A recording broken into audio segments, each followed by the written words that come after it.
One. Good evening, good afternoon, good morning, whatever the case may be in this bright, wonderful world of ours. It is the Aloha Hour. I am here tonight with the Silver Fox of Comicsgate, Edwin Boyette. Aloha. It's beautiful to be with you. And a special guest star, revealing his face for the first time to the world, Nasser. Hello. So Nasser, you were telling me earlier that that you're a big fan of slasher flicks. Who's your favorite slasher? My favorites are the guys from the first Scream movie, Stu and Billy, I think it was. Now I'm drawing a blank on his name. It was Billy, right? I don't remember, but I do remember I really, really liked Scream. I don't like horror. I liked it when I was a kid. Hold on a second. You guys gotta keep down a little bit. I liked it when I was your age. Dead Alive was one of my favorites. Have you seen that one? No. Oh, you haven't? Dude. No. I think I've heard of it, but I've never seen it. Go see Dead Alive. I mean, get wherever, just see it, dude. It's so funny. Funny horror films like Evil Dead 2, Dead Alive. Those were my favorite. Have you seen Tucker and Dale versus Evil? Oh, I've seen part of it. I haven't seen the whole thing. But I'll tell you what. I got soured on horror films with freaking The Ring. That movie just freaked me out. Was it the motion? Was it the motion? The motion of the apparition? It was just the whole thing, man. That movie, I'm like, if this is the direction Hollywood's going with horror films, I'm out. So that was pretty much it for me. I'd seen that as a kid before I liked horror. I didn't like it till I was like 16 or so. Yeah. Yeah, so that was like 5 years ago. Yeah. I did watch one of the Saw films because the guys that were writing it wanted to do my movie Deal with the Devil. Patrick Melton and his partner. But so just because I wanted to familiarize myself with their writing, I watched one or two of their movies. They did like 4, 5, 6, something like that. I don't remember which ones they did, but yeah. So I think that's the only other horror film I've seen since Saw. But there was a. Oh, sorry. Were you gonna say something? No, go ahead. I was gonna say there's a really good horror movie from a few years ago called Lights Out. It's a really cool one. You should see it. No. But what about like the classics, like Nightmare on Elm Street? Yeah, those are some of the only movies I actually own. Right. The Nightmare on Elm Street ones. Yeah, the original Nightmare on Elm Street and Friday the 13th Part 2 were probably my two favorite as a kid. Did you not watch horror at all, Edwin? Not a huge consumer of horror. So horror either falls into like one of these two spaces for me. It's either like, whatever. The premise is so kind of blah. You can get me with the jump scare, because you can get everybody with the jump scare. Mm. Or it's just I don't like torture porn. Yeah. Yeah. So and some stuff is just unsettling. Like the original Wicker Man is kind of unsettling. Psychological horror is probably, to me, is probably scarier than any like supernatural type stuff. My favorite is slasher stuff because it's usually something that like could happen. Because what's going to stop someone from just taking a knife and going around butchering people? It's more scary to me than when there's like demons and possession and stuff. Me, people like me.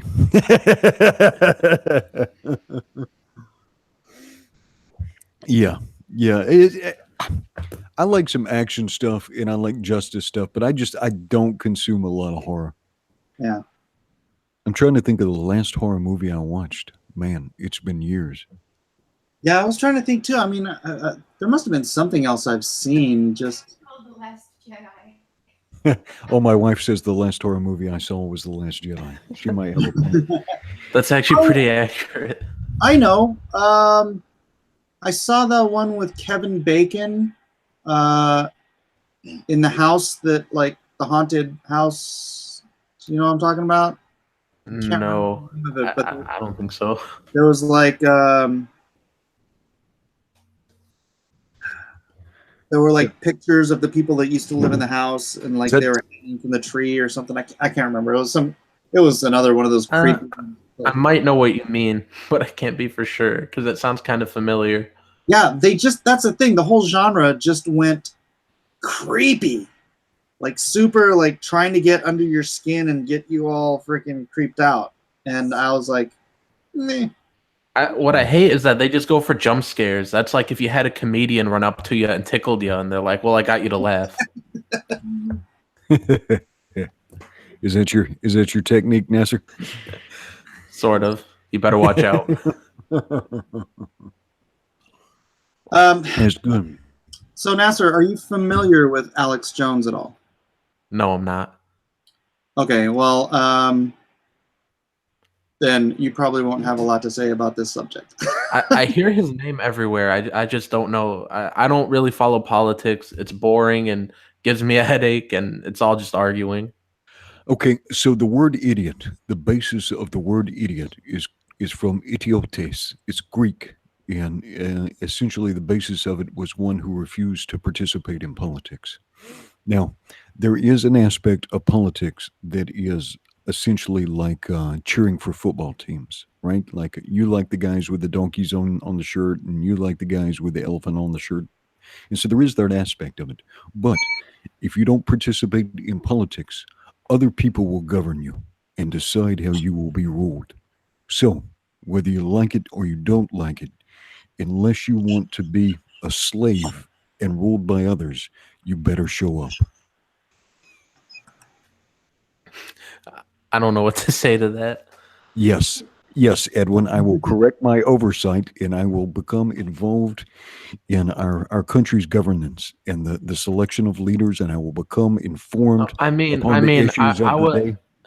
This was my first time I could vote, so I was informed on the topics and did vote. Oh, good. But I just good. I, Good. So it's you did just, vote. It's Good. it's just Good. politics just aren't for me.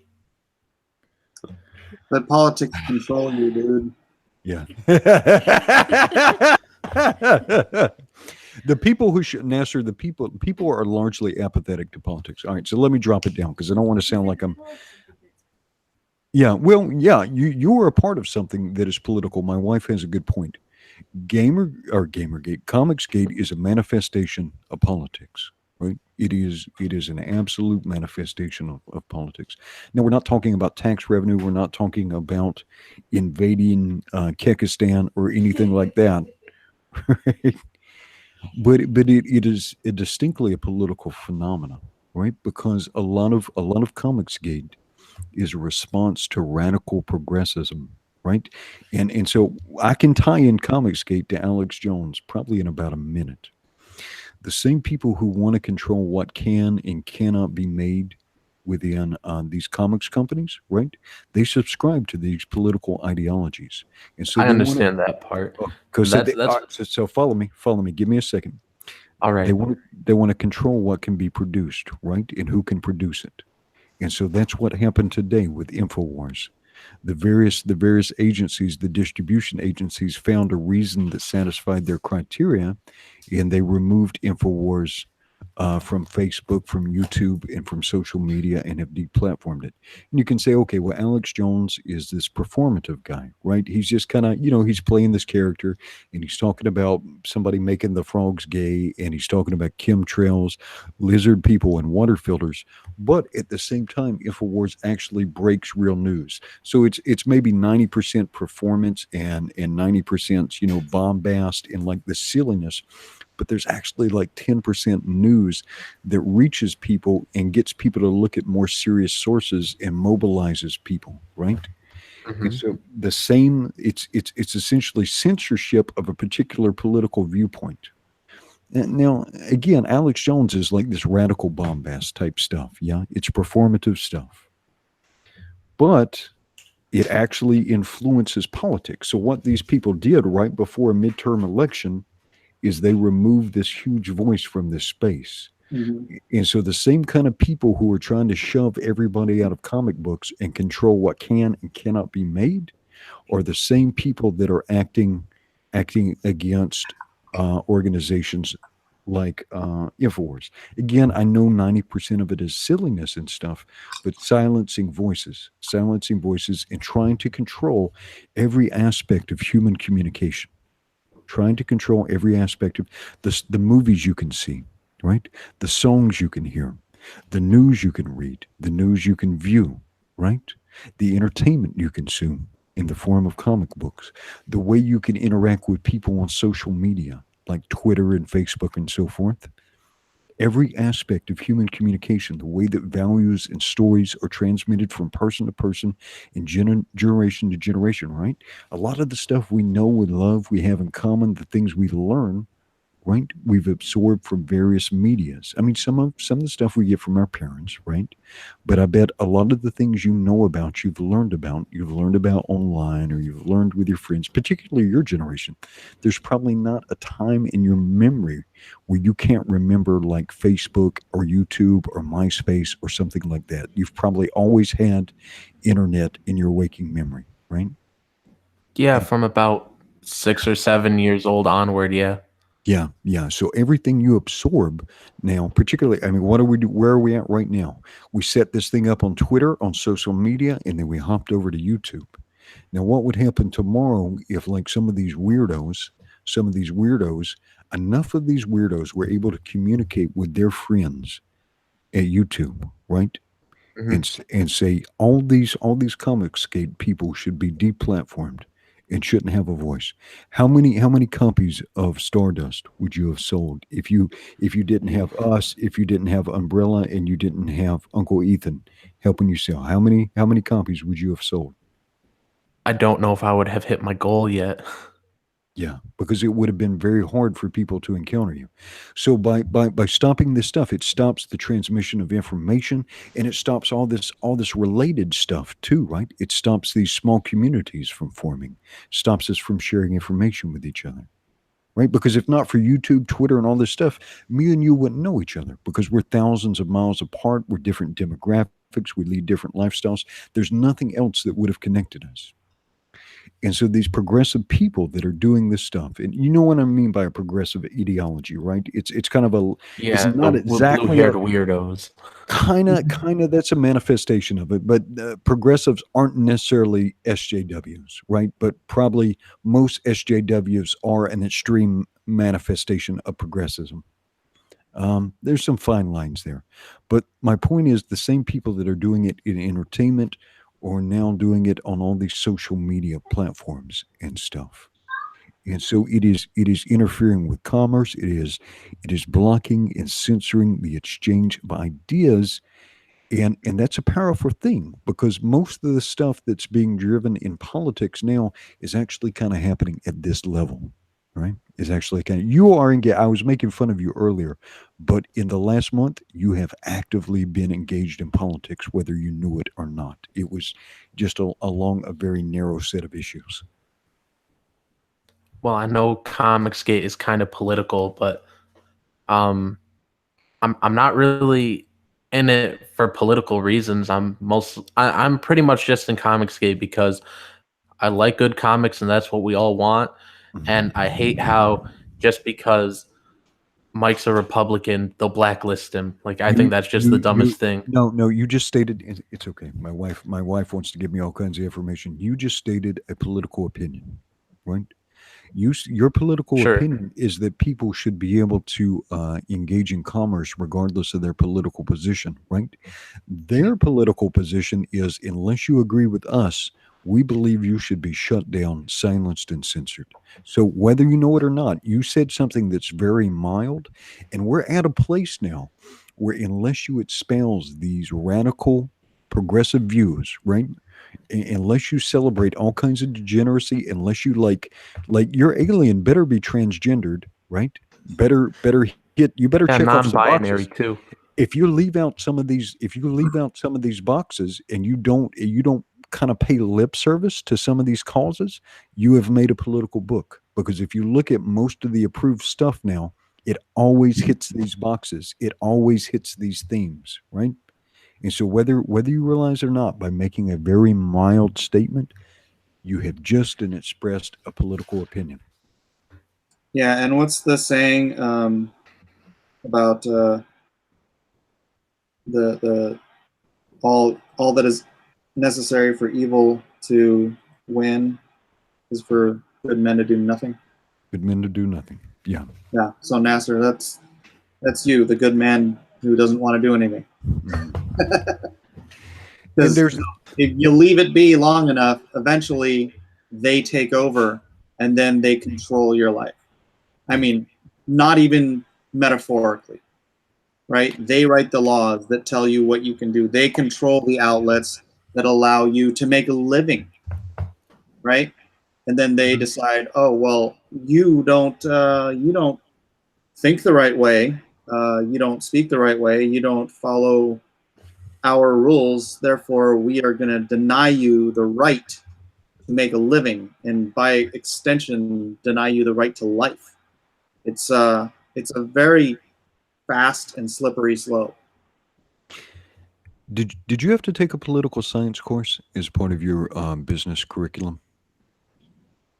No. Did you have to take any women's studies, gender studies, or anything like that? What kind of If they had social told me to studies? take gender studies, I would have laughed and walked out. Okay. And you didn't have to take anything on ethics or anything like that as part of your business?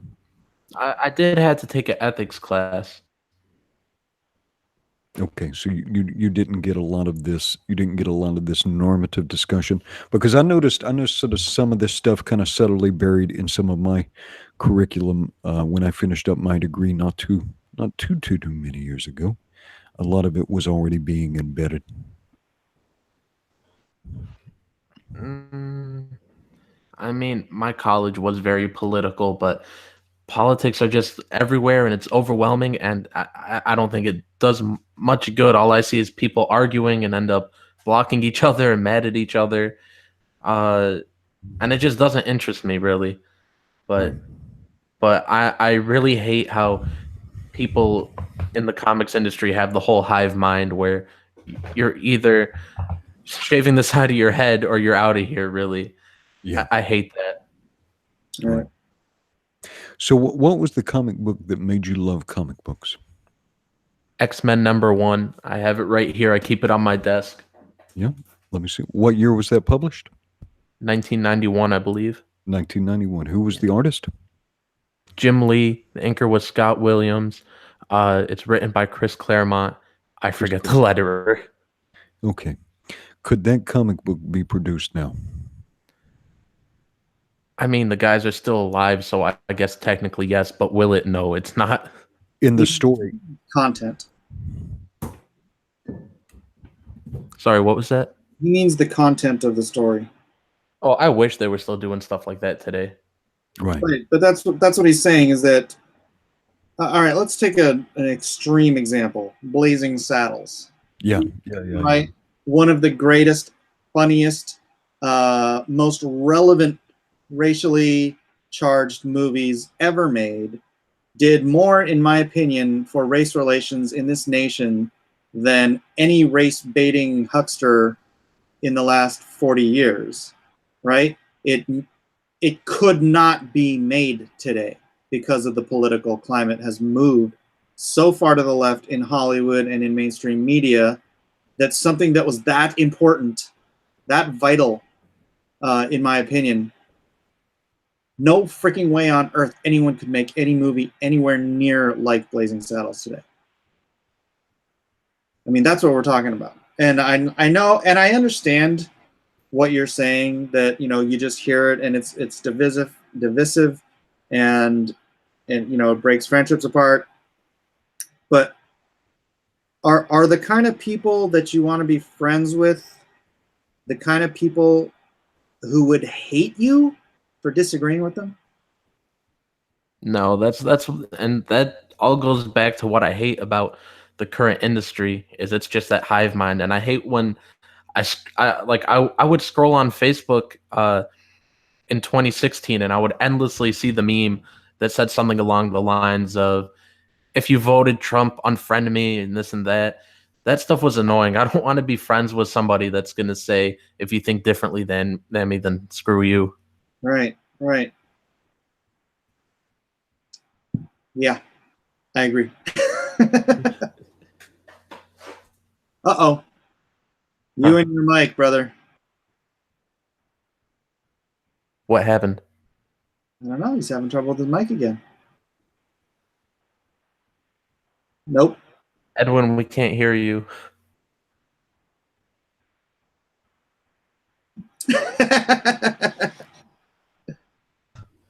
Yeah, no. Okay, rest in peace, Edwin.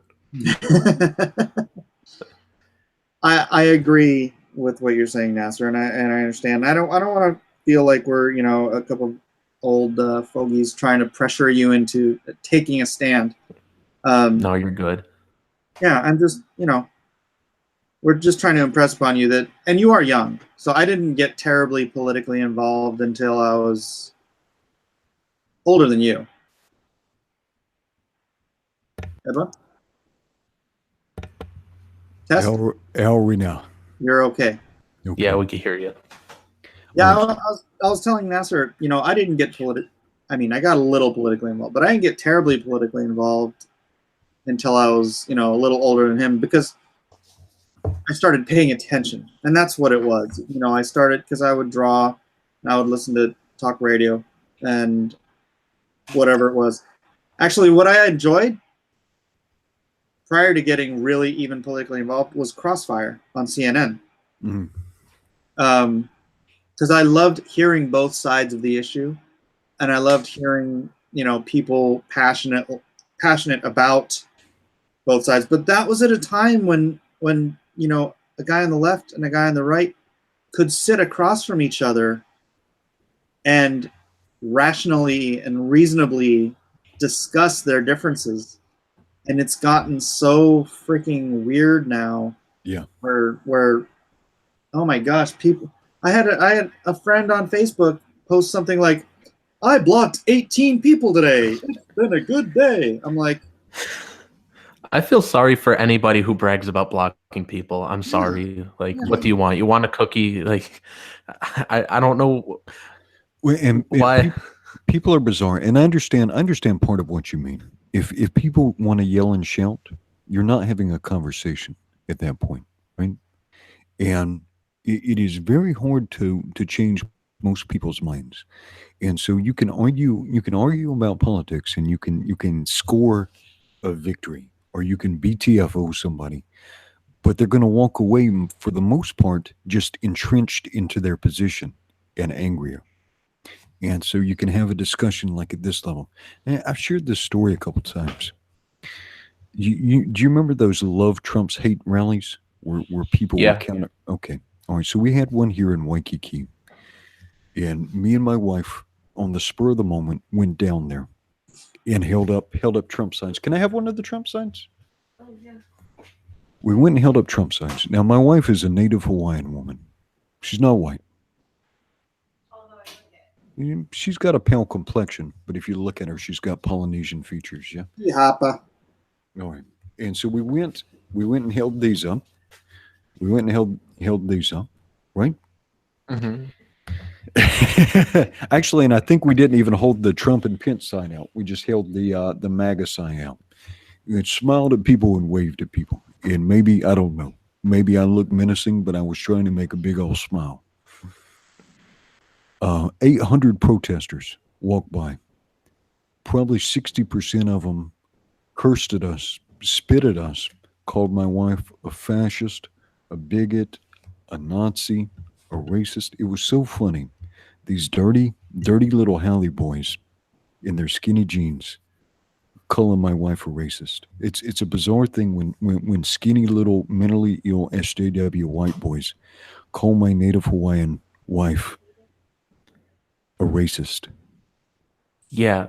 My dad was born overseas, and and you know, obviously he's not white, and he voted for Trump, and then people will like on Twitter, I'll see, or Facebook or whatever, people are like, if you voted for Trump, you're a white supremacist, and Yeah. I'm like, my family's not white. Like it's just, it cracks me up every time. They're all like, you're a bunch of Nazis.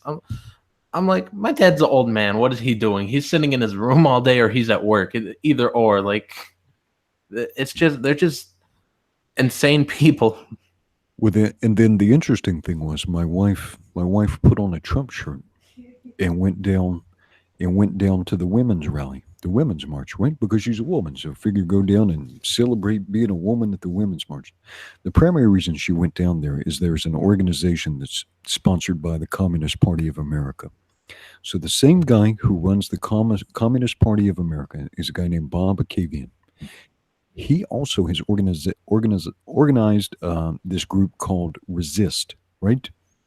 And so these Okay. people that are saying resist Trump, right? The hashtag resist and that the resistance, they're actually crypto communist, or they're useful idiots led by the same guy who leads the Communist Party of America. Now, if people hate Nazis, they should hate communists 5 times as much, because the Nazis killed somewhere between 15 and 20 million people. The communist, various forms of communism, Marxism, socialism are responsible for over 100 million dead people. So if you hate Nazis, if like Nazis get you like this, communists should get you like way up here. But we can go on Twitter right now. We can go on Twitter and see the Communist Party of America. They've got a Twitter page. The thing that gets me is I'll always see people. Usually it's comic pros, because most of the people I follow on Twitter are comic pros, and Right. and they'll be retweeting stuff about like white nationalists, and I'm just sitting here like, who do you know that is a white nationalist? Like these, like You can- almost none of them exist.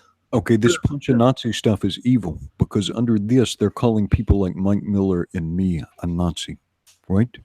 Yeah, Because if you follow the chain of logic, they're saying anybody who voted for a Republican or anybody who voted for Trump and expresses, particularly if you're Christian, then you're some kind of white Nazi or white nationalist Nazi if you follow their logic, and you can see it, right? So when you see punch a Nazi on somebody's Twitter page, or when on somebody's Facebook page, they're talking about punching your dad, because your dad, under their logic, engaged in an explicit act of white supremacy. And you can pull that right off of Timmy Doyle's page. You know who I mean by Tim Doyle, right? yeah. Not famous. I found out later that he was at C2E2. I would have said something to him if I knew he were there. Okay. Nothing bad. I wanted to pick the fight. And so Tim Doyle, and B. Claymore, Pat Zurcher, and who's that other freak? Richard Pace. All have this little fun group. They're always at the middle. They're always at the center of this stuff, trying to stir somebody up. So when one of these people are talking about punch a Nazi, they mean punch your dad. They mean punch Mike Miller. They mean punch me. They mean punch all the people that got enthusiastic about Stardust, right? Yeah. That's the evil of this stuff. And none of us are Nazis, right? I've traveled overseas, and I've fought against. I'm Japanese imperialist. Yeah, well, I have no clue what you just said. It just sounded funny. said he's a Japanese imperialist, so he's not a Nazi by default anyway. But my point is these people want to control everything. They want to control everything. They want to control who can talk, who can speak, and if they can't control you, they want to make you afraid, right? Afraid of being fired, afraid of leaving your house, afraid of expressing a different opinion. And they're going after, even if they're ridiculous things, even if they're silly comic books, right? And I don't actually think that comic books are silly. I think they're important for I know what you transmitting mean. values. Whether it's a silly performance show like Alex Jones or any other stuff, or even Stardust, which is only political because it leaves politics out, right? The fact that you haven't included any politics in Stardust to these progressive SJW weirdos makes your book a political book because it's not reflecting, right? You're not signaling, you're not kissing the ring, you're not bending the knee, you're not signaling how much you love this progressive politics. And Yeah, because you're for in everyone listening, I totally leave that stuff out. You're just gonna have a fun time and a fun story if you read any of my books. and that's how most books should be, right? Yeah. 99% of comic books should be straight action, suspense, mystery, horror, excitement, right? With Yeah, classical characters, and there can be morality in there that's like universal morality that anybody, any normal functioning human being should be able to understand, right? yeah. Like Occasionally, there's some interesting politics, like the original Watchmen. I think Green Arrow, the first couple of times they did it, had some interesting stuff. So people have touched on this stuff in interesting ways, but more people are likely to get it more wrong than they are to get it right. To be honest, particularly now, anything made now. yeah, like I was reading Stephen King's The Outsider. It just came out, I don't know, like 2 months ago maybe. Right. And he had the most pointless they would walk into a bar and they would see like a picture of Trump that someone doodled on or something like this, and there's like another time a car passes by, and the one way he wants to describe it is there's a sticker on the bumper that still says "I'm with her." Well, I'm like, Stephen King's a sleazebag. He's a scumbag human being, right? And you're like, Ed, you're using very harsh language. Well, Stephen King a couple of years back said, if you're not smart and you don't read, you might wind up in the army, right? I didn't know he said that. I chose to join the army because I wanted to serve my country, and my family has a military tradition. And so, even though I qualified for any job I wanted to do in the army, I maxed out all the tests. I could have done anything I wanted to. I chose to be in the infantry.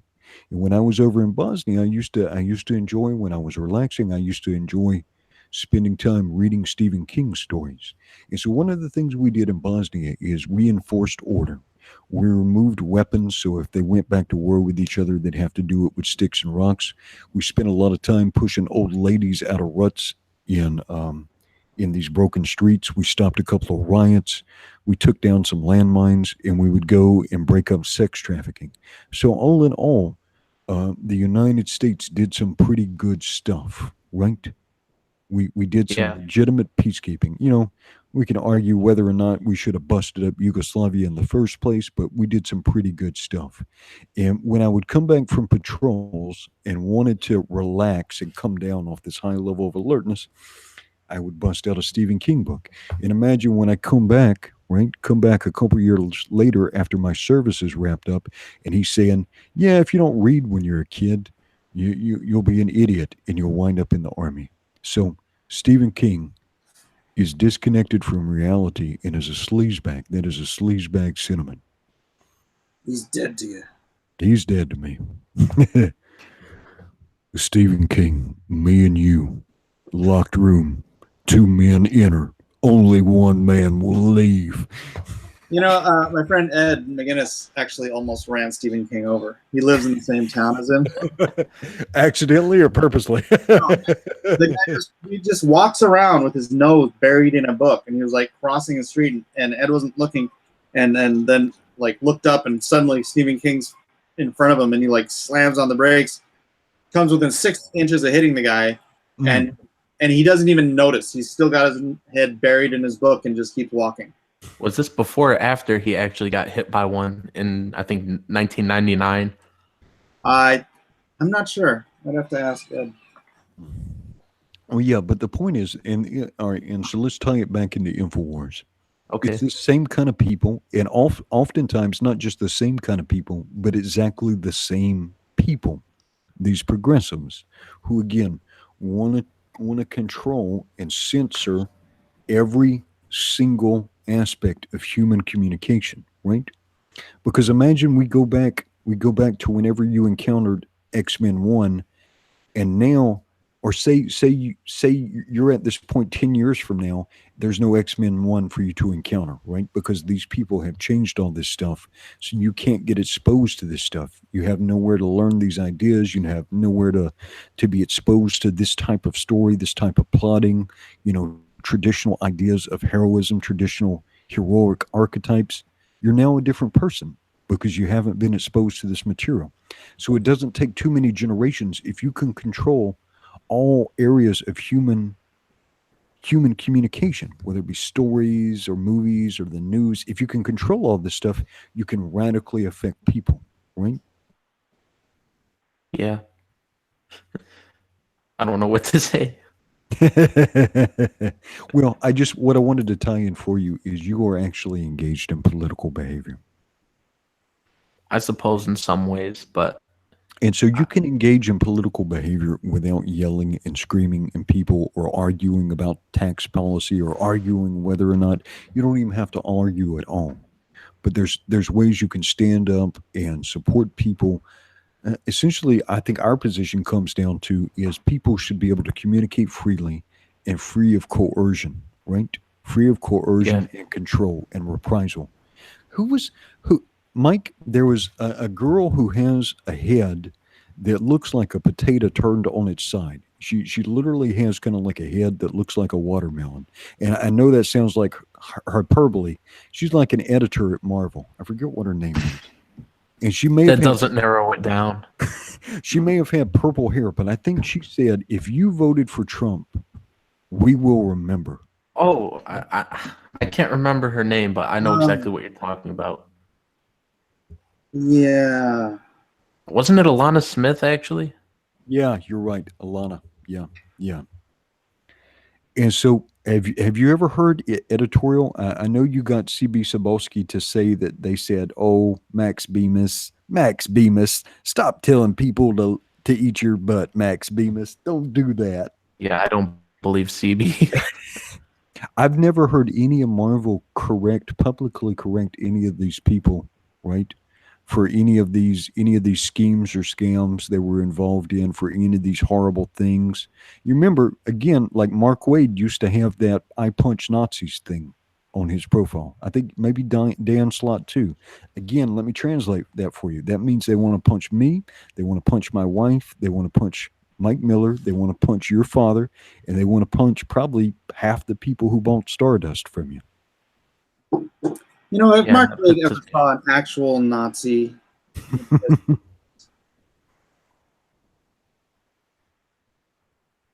bizarre stuff. Yeah.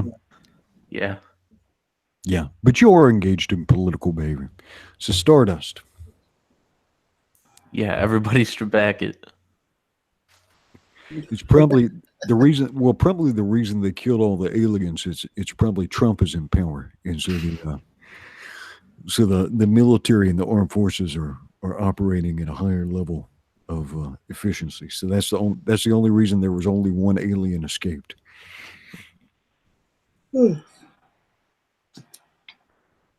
How much of it do you have left to draw, Nasser? Well, I'm not drawing it, but your team. So when I say stuff like that, I mean your team. Sean, he was just telling me about some pages he finished today. We're pretty much halfway through the main story, and then the one of the backup stories is nearly done because that one we started a while ago before we decided to launch Stardust, and those 3 pages didn't get finished, but they were like mostly done. So I'd say probably close to 13 pages are done, probably like 10 fully done, and then 3 almost done. Okay. So when do you think you'll be able to deliver? When do you think you'll have this stuff printed and you'll be boxing it up? Well, he assured me he'd be done with all the pages by the end of this month. I told him that's when we'll need it because it'll take about 2 weeks for me at the most to get it from the printer, and I just want to be on the safe side because I don't quote anything sooner than 2 weeks. So I'll probably get it about mid-September is what I'm hoping for, as long as he gets the art done on time. And then I'm hoping to ship it all out as soon as I get them. I'm gonna be shipping them with Gemini mailers, which they hold up to like 12 books. So I'll be able to put the novels in there too for the people that bought the novels, and they're really cheap. If you buy 1,000 of them, they're only like 35 cents each. Where are you getting your Gemini mailers from? What source? They have a website. I think if you just type in Gemini comic supplies on Google, they come right up. Okay. Can you, after the show, can you tweet that out? Yeah, sure. Okay. Because I'm sure some other people were trying to figure this stuff out. And so the more we can lower the price point on some of these kind of fixed expenses and where people can get efficiency of scale, the better, yeah? Yeah, and I think if you buy like, I think it was like 200 of them are going to be like $90. So the more you buy, the cheaper it gets. I think I might end up going with buying 1,000 of them because I have like 500 packages to ship out. So, I mean, if I have an extra 500, I'll just use it for the next campaign, whenever that is. Your parents are going to let you store all these boxes at the Rabati household? We could put the link in the description. Oh, cool. Oh, cool. But, Let's get back real quick to Alex Jones. I just want to. So I follow Mark Miller on Twitter, and he made an interesting point today. Mark Miller, of all people, he found it interesting that all of these different social media outlets miraculously decided on the very same day to ban Alex Jones. To what I responded, "It's almost as if it were a conspiracy." Well, it is a coordinated action. Yeah. And nobody should assume otherwise. Yeah. Just like, do you remember when those the milkshake stories came out? The thing about Heather Antos? Yeah. Yeah. All these stories came out the same day. That was coordinated. Same stuff happened during Gamergate. It was coordinated. They had a discussion group where they could actually coordinate all their stories. They almost used like verbatim language. Mm. And again, this stuff is being done right before an election to deplatform a voice. Because even though Alex Jones may be like this performative kind of buffoon and selling your water filters and telling you about gay frogs, they still do actually bury some news in that stuff. And then they have the one fella, David Knight, who actually does fairly straight news.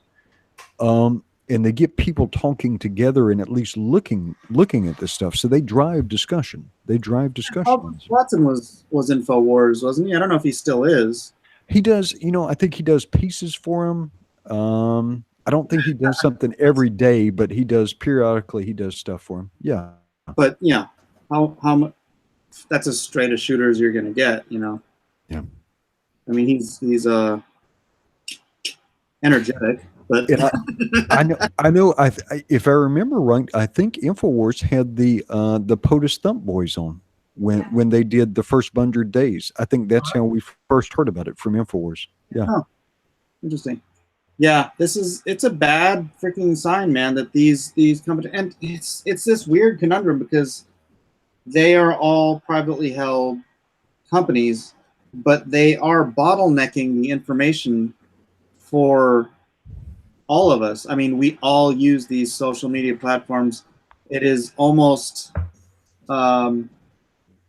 it's almost a public service. Yeah, but they're private companies, and they are monopolies. So it's kind of scary to see that much power in their hands and be able to pick and choose what voices they're going to allow to speak. Yeah. It's kind of weird because for some reason, conservative donors and people who could finance the creation of competitive platforms, they will spend all this money on traditional media. They'll spend all this money on think tanks or making little pamphlets or something that never get read and never influence anybody. But they won't spend any money on developing like competing platforms or in this space, like entertainment. Yeah. Well, there's CRTV and there's OAN. Yeah, I mean, oh, yeah. there are conservative outlets, but they're But I mean, in this space, like this kind of distributed space, like social media, for some reason, right. because there's a vast market opportunity here now, right? Well, I think there are, but they just haven't. There's Dynamo says, I've been in tech for 10 years. There's a thing neither Edwin or you realize, but it's really scary. I don't know what it means. I know there are conservative platforms. They just don't get the traffic. It's like you don't want to leave. I mean, people go to Facebook because their friends and family are on it. And it's really hard. You know, MySpace died because everybody went to Facebook just because it was easier to communicate with people there. But how do you transfer a population? You know, and then aren't you compartmentalizing to like, oh, we all want to do we just want to go echo chamber conservatism in this social media. It's like I don't want echo chambers. I just want the freedom Yeah.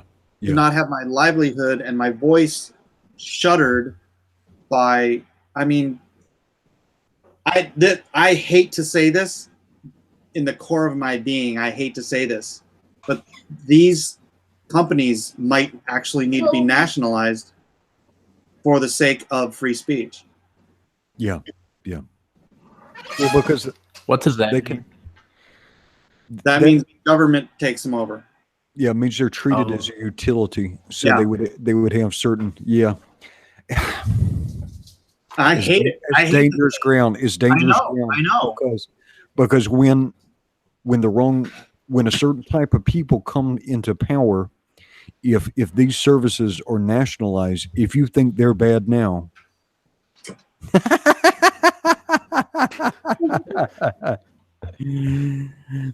with the Millers. Yeah, I don't know the solution. I mean, there's got to be some sort of oversight. They can't just do this. They have to be taken to court. I don't know. I don't know the solution. Well, my wife is writing down technological alternatives, but nobody ever bites on this stuff. And she said Internet Bill of Rights, but like Gab AI, RealVideo.com, BitChute, this stuff exists out there, but it's so ingrained to people to go to one of three services, well, one of four: Facebook, Twitter, YouTube, Instagram, right? So there are alternatives, but how often do you go to them, even if you know about them? Like if somebody says, I've got something on Vimeo. Oh, okay. Yeah. Nobody really uses them. Well, there's Twitch now too. Twitch is growing. Twitch is growing. But Twitch is even more controlled than YouTube in a way. Yeah, I mean, you're going to end up with the same situation. Yeah. In any avenue, unless you treat it as a utility, and you enforce rules that as a utility you are not allowed to discriminate carte blanche. I mean, if it's like legit freaking, death threats and teaching people about freaking how to make bombs for jihad or whatever, that's one thing. But just a political disagreement, even if you're a crazy bombast, you know what? First they came for the Jews, Yeah, that's what my wife was talking about too. Have you heard that one before, Nasser? I think so. Well, it's like this secession of stuff. Like maybe somebody comes and tries to censor something, maybe in, I don't know, men's soccer, and you don't care about soccer, so you don't say anything. And then they come and they try and censor something about ESPN. You don't care about it, so you don't say anything. And then they do it in some other domain, and you don't do anything because you don't feel like it applies to you, right? And all these dominoes fall until finally the only domino left to fall is you. And so it's this progressive stuff. And this is really, well, you didn't get to the end. Yeah. At that point, there's no one left to stand up for you. Yeah. I know it's a heavy topic for an Aloha Yeah. hour. But it is a little bit scary though. And I think a lot of people who are perhaps apathetic towards politics or don't want to get involved because it all looks like yelling and shouting might be doing themselves a disservice because other people are radically changing the world around them. And they're changing the world around them in such a way that you won't even be able to tell it's been changed because there won't be a voice to tell you anymore. People won't be allowed to remark on the changes, the differences, what's missing. Have you read 1984, Nasser? I I started to one time. My sister had it when I was like 9 or 10, maybe, and the cover looked really cool, but I couldn't understand it. So, Maybe you should give it another try. To the right, it was a warning. To the left, it's a operator's manual. Yeah. You should read that book and also 1984 Orwell, right? But you should also consider reading a book called Brave New World. Oh yeah. Have you read Brave New World? no, I've never heard of that one. Really? Okay. And particularly as a writer who's writing science fiction horror, you should read Brave New World and you should read 1984. And Fahrenheit 451. Oh yeah, Fahrenheit. Have you read that? No, but I've heard of it. I know like what happens and that kind of stuff. Have you seen Equilibrium? Equilibrium. Yeah. Yep. Got a tongue twister there. Okay. That's a Christian Bale movie. It's kind of loosely conceptually based on that. Kind of the same idea. Yeah, these are stuff you should read. You know, if you don't like politics and so you want to get it through fiction, you would get some of these ideas here. But the idea of man wanting to control other men, right? What they can consume, what they can express, how they can relate to each other, how they can speak and so forth. These are not new ideas. We've kind of seen this stuff before. So I had a question for Mike. I wanted to know how you got blacklisted. I was on a panel with, I was doing Adventures of Superman at the time, and I was on a panel with Jeff Loeb and some of the other Superman creators. And somebody asked, or for some reason, Jeff said that Superman was a Christian because he was born in Kansas. Was it Kansas? Or he was raised in freaking Kansas or Nebraska? Yeah, he was raised in Kansas. Yeah, Kansas. And so he's like, he narrowed it down. He's like, he's most likely a Methodist or something like that. And so later on, I got on the DC Comics message board and I said the same thing. And some people were like really mad that I would dare say that Superman was a Christian because they were atheists and they really wanted Superman to not be a Christian because they just hate Christianity. And this turned into the typical, I explained that I believe in the Bible. You know me, I say what I believe. Yeah. And then they're like, oh, you believe in the Bible. What do you think about homosexuality? And I said, I believe in the Bible. And it turned into this ridiculous freaking letter writing campaign by a group called the GLA, the Gay League of America. I kid you not, that's what they call themselves. And they did a letter writing campaign to Bob Schreck at DC, who was an open gay dude, went to gay pride parades and all that fun stuff. And suddenly, even though I was at this point working on JLA, the flagship title for DC Comics, and not only was I doing fill-ins on JLA, I had a greenlit 12-issue JLA maxi series planned. My name suddenly became Mud. And then, I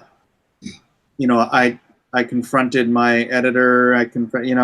Nobody working at DC admits that there's a blacklist. publicly. But I talked to a former editor, one of my former editors at DC, who wasn't working there anymore, and he's like, oh yeah, like there's a blacklist. He's all, some editors get off on putting people on the blacklist. If And you then, found it, you think you could take them to court? They probably don't actually write it down. Sorry, Yeah. the way you said he had said it, I figured like they actually did have one they wrote down. It's a whiteboard blacklist. No. But and then the funny thing is, the way I found out for certain was that a gay friend of mine had a friend of his who worked at DC, who was also happened to be gay, and he got it like straight from the horse's mouth that I was blacklisted there. So I got confirmation, and then the reality that I couldn't get work, even though I never missed a deadline. I'm ultimately pleasant to work with, and I deliver excellent work. And the three things that my editor, Dan Raspler, said, there are three things you have to be, and technically you only have to be two of them.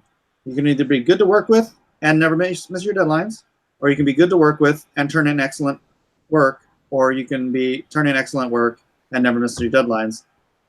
Any two of those would suffice. I was all three, and yet I could not get work.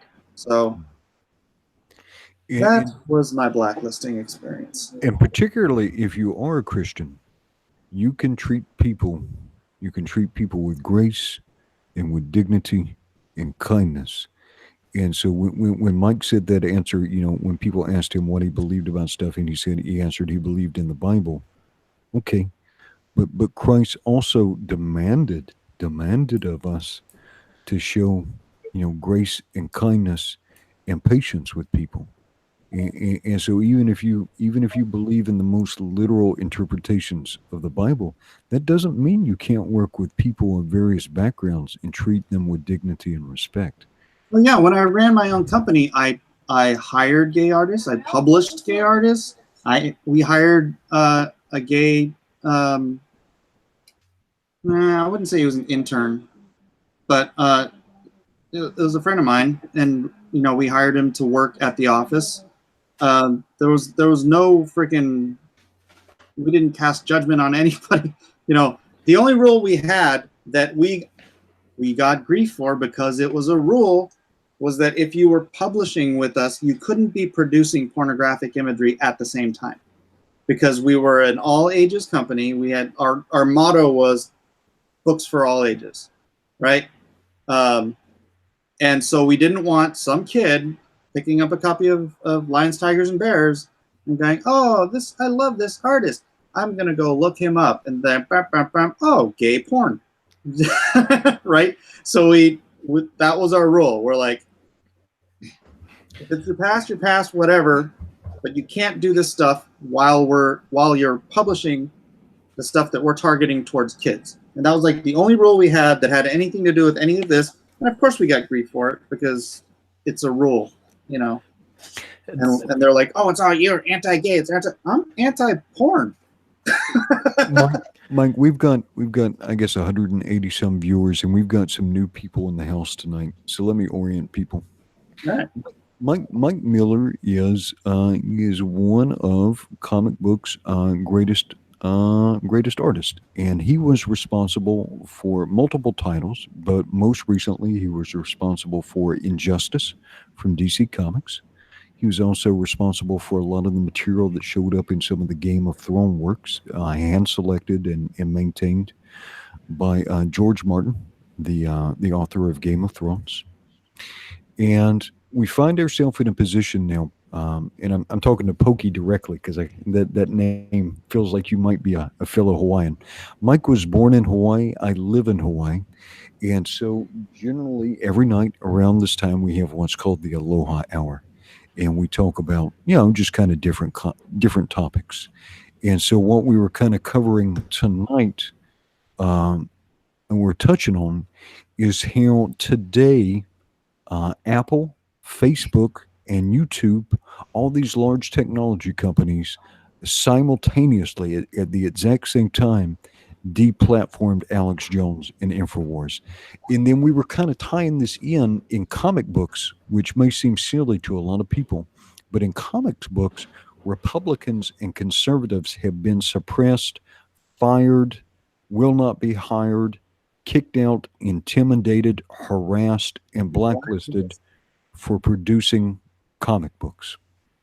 And so that's kind of what we're talking about tonight. And our guest is a young writer from the Chicago area. He is a Palestinian Jordanian American, a very patriotic young man from Chicago, and he has authored a couple of books, but he's most recently authored a comic book which is sci-fi horror and is called Stardust.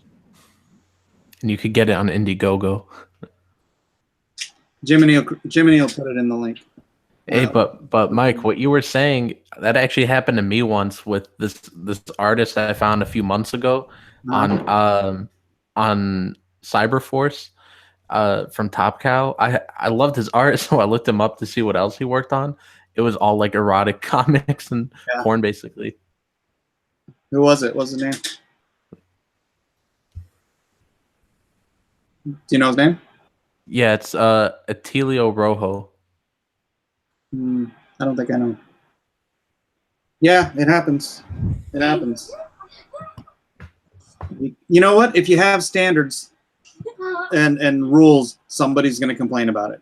You know, and it's always funny because, like, I had a friend of mine who was just complaining about how, you know, about me being a quote unquote bigot because I have these lines in the sand that I won't cross, right? And I'm like, dude, you're a moral relativist. You literally there's you telling me that something is wrong literally has no meaning in your own mind because you don't believe in right and wrong. So I just thought it was freaking ironic.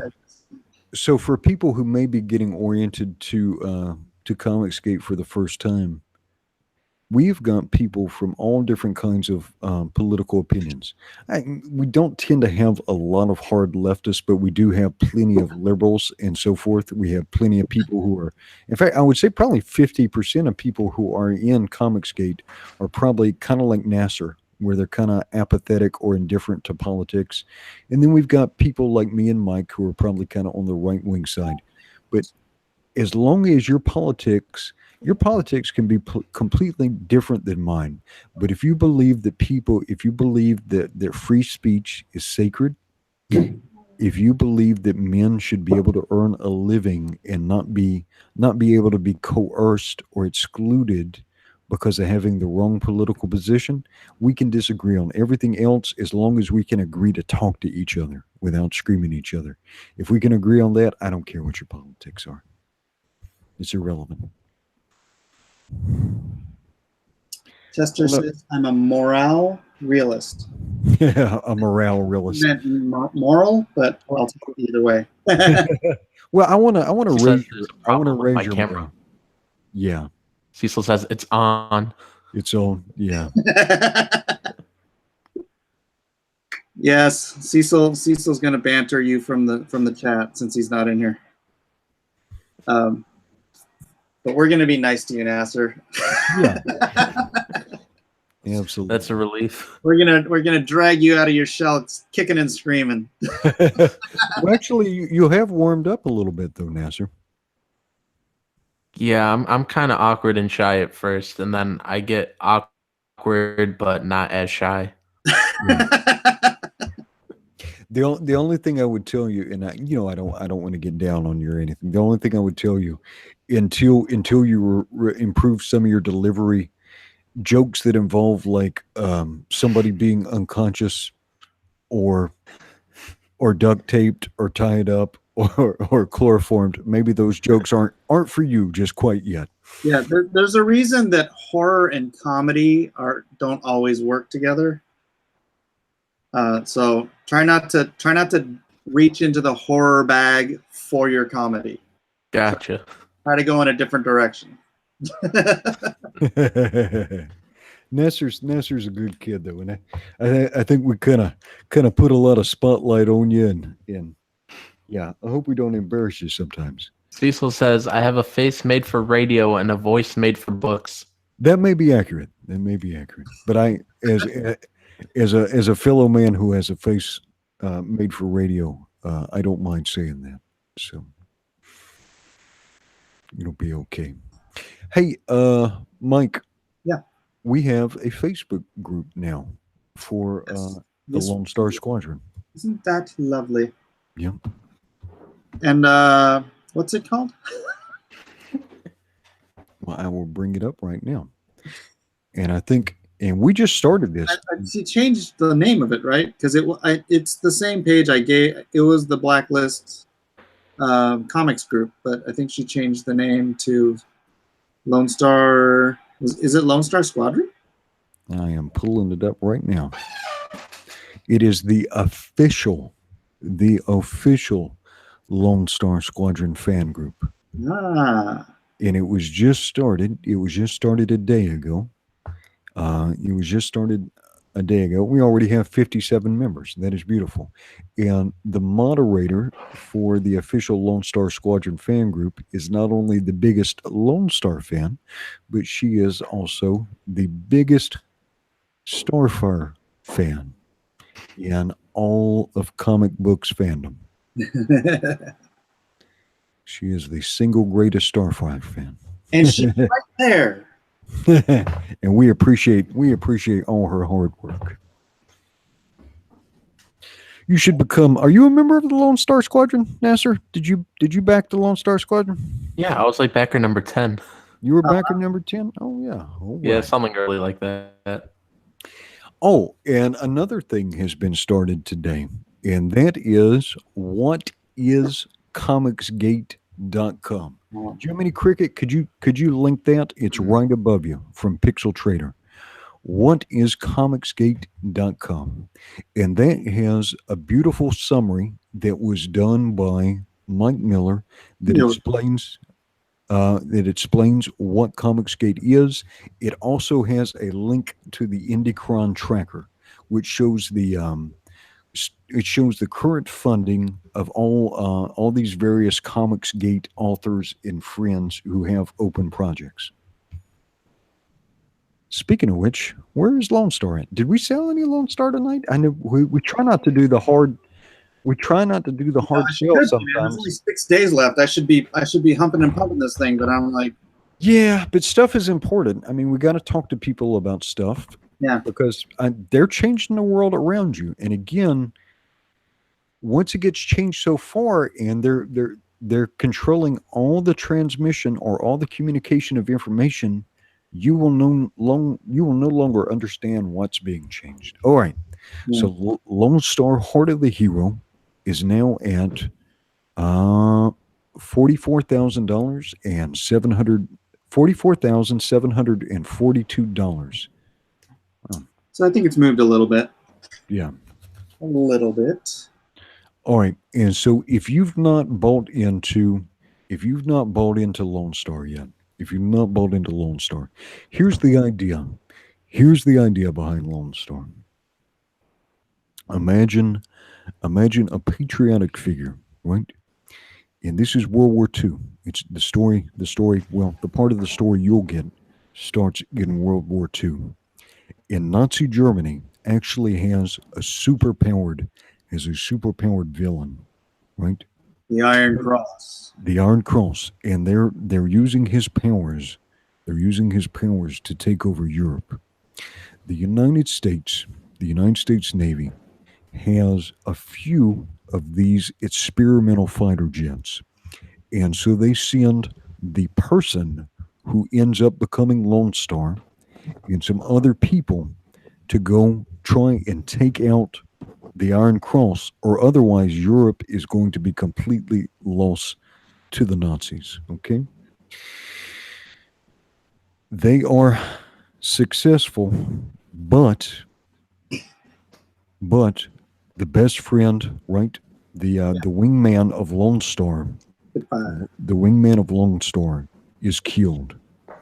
Lone Star himself, the man who becomes Lone Star is mortally wounded. Now, as he's dying, he's offered the opportunity to participate in a top secret government procedure. And the procedure will save his life, but it will change him. As a result of that procedure that's administered to him by this top secret program, he becomes stronger. About as strong as a human being can be. So he could bench press approximately like 1,200 pounds. So he's not Spider-Man strong, but he's as strong as a human can be. He's a little bit faster. He's a little bit tougher. He can take more damage. He can heal much faster than a normal human being. He can also sense fear. He can smell it, right? The fear of the innocents. When he picks up on this fear, he can home in on it almost like a radar and go straight to it. Now, we're going to fast forward about 60 years. This process has kept him from aging. But some of the moral lessons that he learned as a child and some of the survival's guilt he had from this experience in World War II and other things that have happened to him in his life and in his childhood have left him with this incredible sense of duty and obligation to fight for the innocent, to protect the innocent. And so he, and along with other soldiers called the unknown soldiers, they fight this shadow war against supernatural forces that are kind of operating beyond the sight of man. But it's not enough for Lone Star. So even when he's fighting these supernatural things, he still goes out night after night in whatever city he's in, and he posts himself up looking to protect the innocent, right? Because he's got this sense. He can sense the fear of the innocent and home in on it. And that's kind of where we join Lone Star in the story. So if you go to the Indiegogo page, you can see the first couple of pages and you can see how that works and you can see him in the early fight. First 10 pages. Yeah. So imagine after all that, imagine Captain America. Imagine Captain America meets the Supernatural TV show, and that's the short description. Imagine Captain America, but the book was actually still good. Yeah. Yeah. Lone Star was never a secret Nazi, right? He never bent the knee to some kind of Hitler analog, right?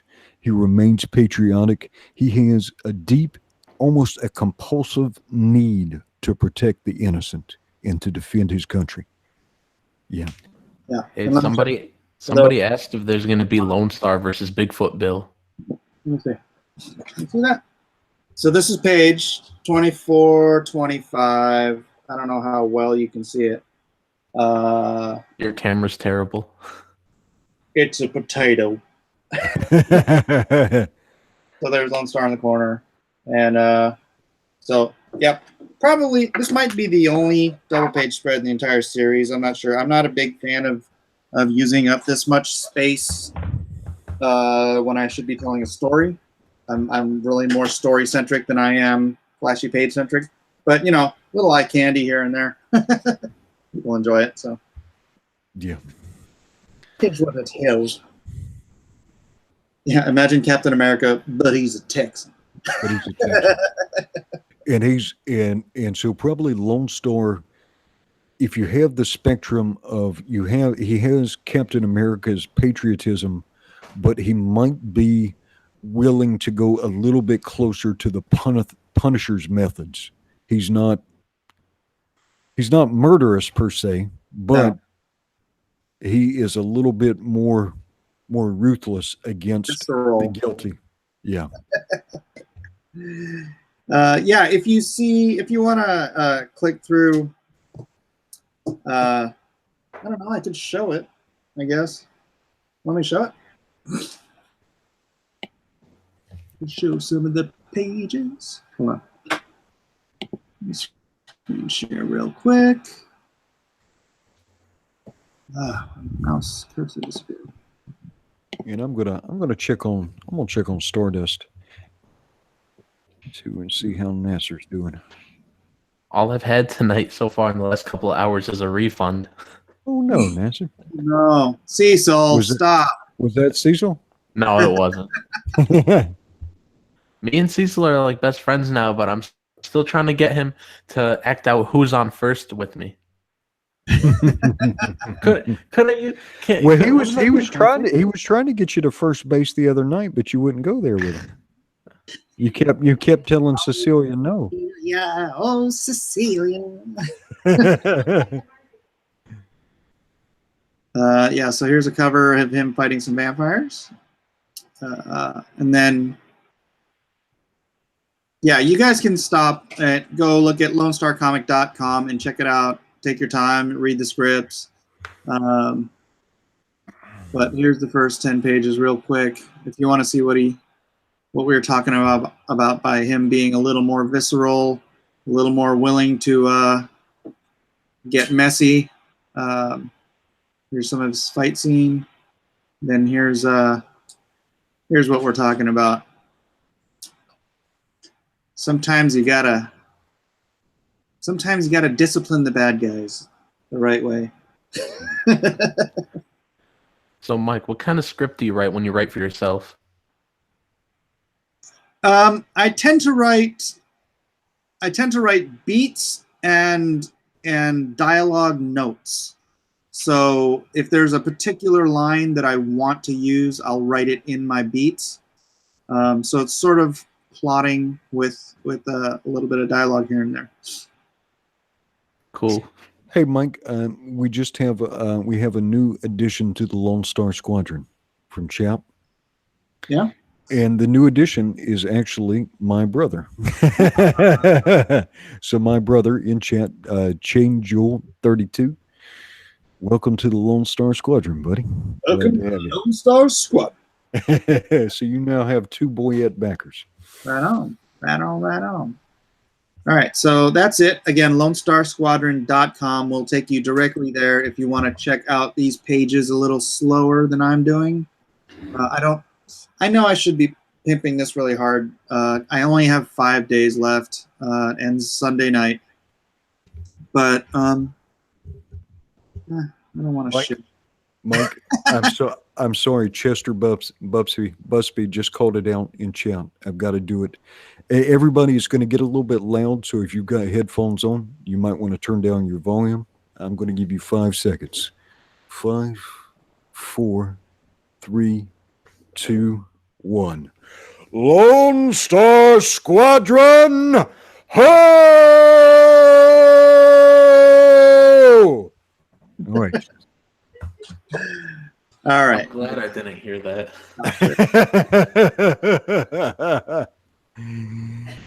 Oh, when they call for the squadron rally cry, we have to give it to them. Oh, good. Satan just backed me. Satan, can you back me too?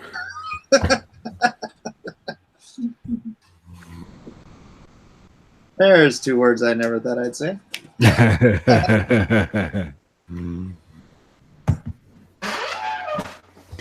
I did warn you. Told you it might get a little loud in here. Did get fair warning, guys. You got. Nasser said he hasn't had any sales. Can I share his Stardust? Absolutely. Yeah, Nasser. Thank you. I'm gonna give him a tour of Stardust. All right. Yep. Okay. I'm gonna pop your page open. All right. Am I up on screen? Yes, Yep. sir.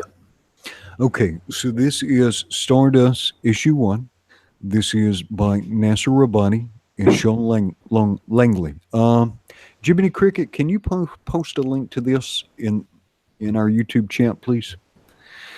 You can also find it if you go to Google. You can type in Indiegogo, type in Stardust comic book. That'll give you a link, or hopefully we have the link right in chat. Let's see. Let me go to updates, and I'm going to give you a tour.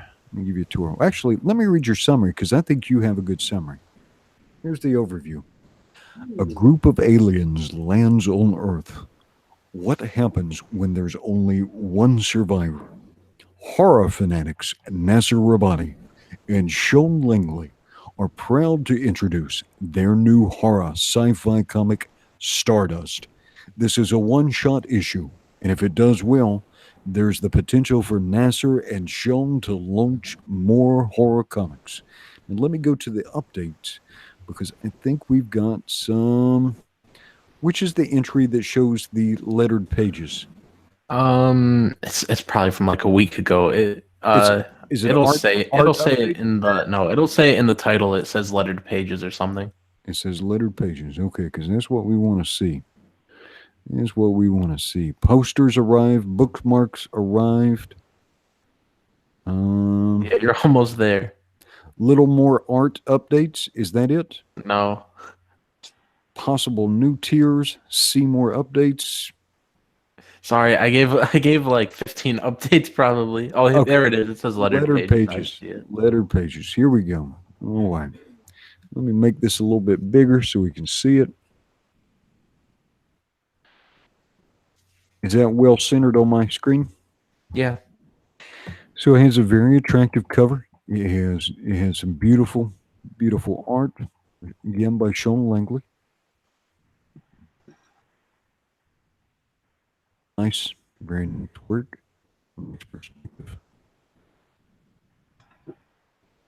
And so you see here that there is an alien spacecraft crashing directly into the city. What do we have here? I'll make it even bigger. This is the alien speaking. Had no clue what had happened at this point, and whatever happened next was all a blur. Pow, pow, pow. Okay, they're hunting down the aliens. They came to hunt us. Blam, blam. I looked to the sky, hoping that help was on the way. But as I stared into the ink-black void, I knew nobody was coming to help. See the alien scuttling off into an alley out of the city. Later, I think I've lost them. I hid wherever I could. After that happened, everyone I was on the ship with died. So all the aliens have been killed. My heart being filled with great sadness and my ship being destroyed, there was nothing I could do but watch. I watched for years and learned their words and their ways and their culture. I watched until it was time.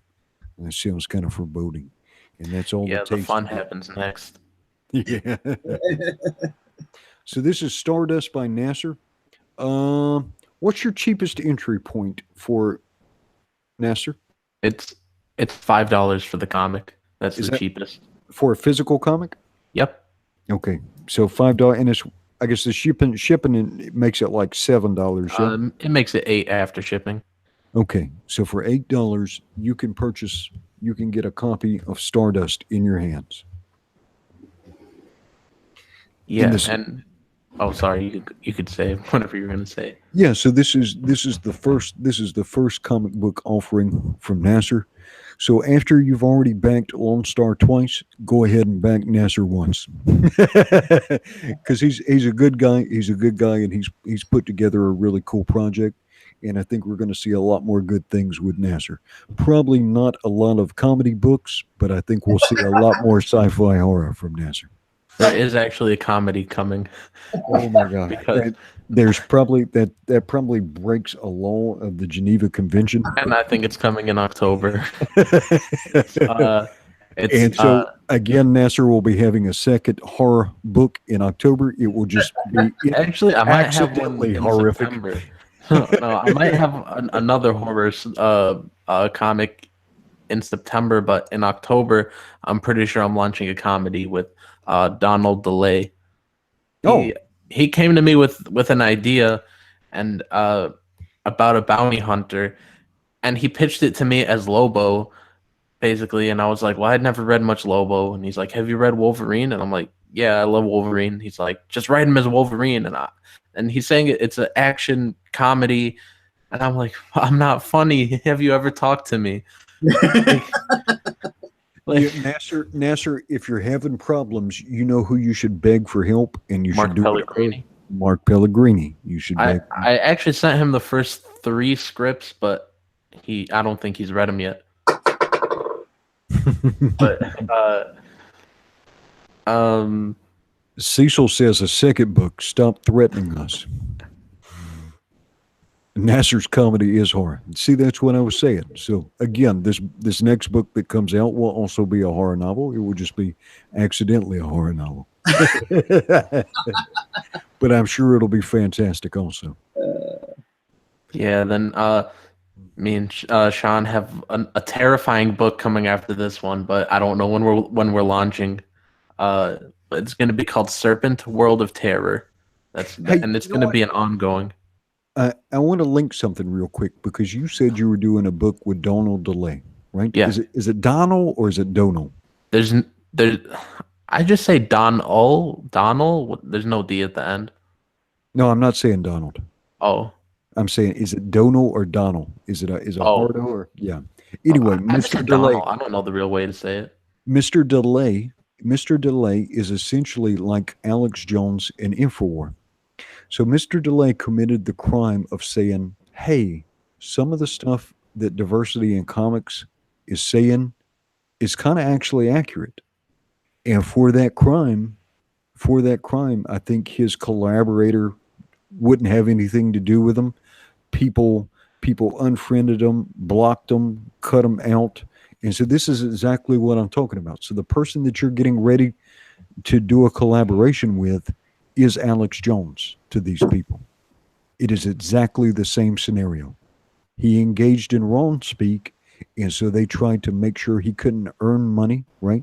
They tried to make sure he couldn't be hired, and they tried to make sure he couldn't communicate with people. Mr. DeLay, Nasser, is Alex Jones. It's the exact same thing. Yeah, it's really bogus. All he said was this guy's not a white supremacist. And then everyone came at him. And It was enough. I've had people that there's a guy that I've spent close to like $200 on his artwork, and he blocked me for being part of Comicsgate. They're just outrageous people. Like, I was putting money in his pocket. He did a cover for me, and I got at C2E2 this year. Me and my brother got 2 commissions. I bought almost all the comics he had at his table because I really loved his art. And then he blocks me maybe like a month later over Comicsgate. And I didn't even say any words to him. I just knew he was like real anti-Comicsgate. So you picked your side. Nasser, my brother has also just backed Stardust. So thank you. You have 2 boyettes who are back in Stardust. Nasser, would you like to invite Cecil in here? Yes. Really? Yeah, I gotta pull up who's on first. I gotta pull it up so then I could read half of it, and then Cecil will read the other half. Cecil, if we invite you on here, can you turn your swearing off? There are children present. This is the Aloha. Yeah, we actually keep the Aloha hour profanity free. Is he still here? Yeah. He's making me bi-curious. Yeah, love to have you on Aloha hour because I think it'd be fantastic. Might even get to talk to you about Jesus some, which would be even better. Just got to dial down the profanity. Is that possible? Is it within your wheelhouse? Let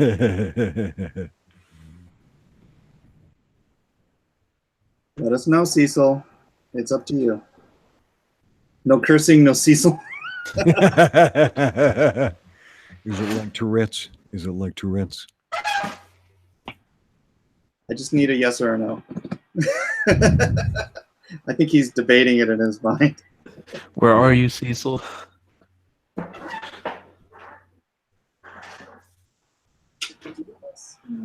I'm about to pass out. I'm in bed listening. All right. Yeah. No one like good erasers. That would be fun. That would be fun sometime to have Cecil on and have the softer side of Cecil. Yes. The soft underbelly of Cecil. All right, so where did we leave off at? So we sold some Lone Star, hopefully. Well, I know we did. I know we sold at least one, and we sold at least one Stardust. Yeah, So we got 3 new backers out of that, so thank you guys. Right on, right on. Is that? Okay. Sorry, I had to get my daughter an eraser. You can get your daughter an eraser. So while you're looking stuff up for people who are still getting familiar with the project, when do you think the Lone Star backers will have comic books in their hands, Mike? I'm gonna do everything physically possible to get it in their hands by the end of September. I know that's going to push some hard days and some hard deadlines for me, and it's going to take me. Well, I think my colorist can manage it. I think he can. I know my letterer can. And then it's just a matter of making sure I can find a printer who can turn it around, because I'll need them in hand by about the second week of September. Printed in hand in order to get them shipped, because it's not going to take me a month. I'll probably have 1,200, maybe 1,500. 1,500 would be great, but I'll probably have like 1,200, so I can get that out in a week. Everything is looking beautiful so far. Here's what I want to do once everybody has it on their hand. If you join our Facebook group, because it's a closed group, once everybody has a comic book in their hand, I kind of want to have a read-through party with everybody having their comic in their hand and do that together. That might be fun.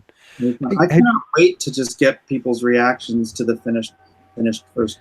Have you ever met John Malin? Just through here. Malin, you want to come on for a second? Because y'all had a little bit of a victory this weekend in that you had at the Bell County Comic Convention, y'all had like a really good experience because it was in the right area. I think a lot of our Comicsgate creators showed up at one place and everybody had a good time. Have you got time to step in for a second, Malin? I hope he gets on. I'd love to hear about that. It looked really cool. It looked lit on Twitter. And he may be drawing, so I don't know if we can get him on, but I kind of wanted to hear a little bit more about that convention. That's no excuse. I'm drawing.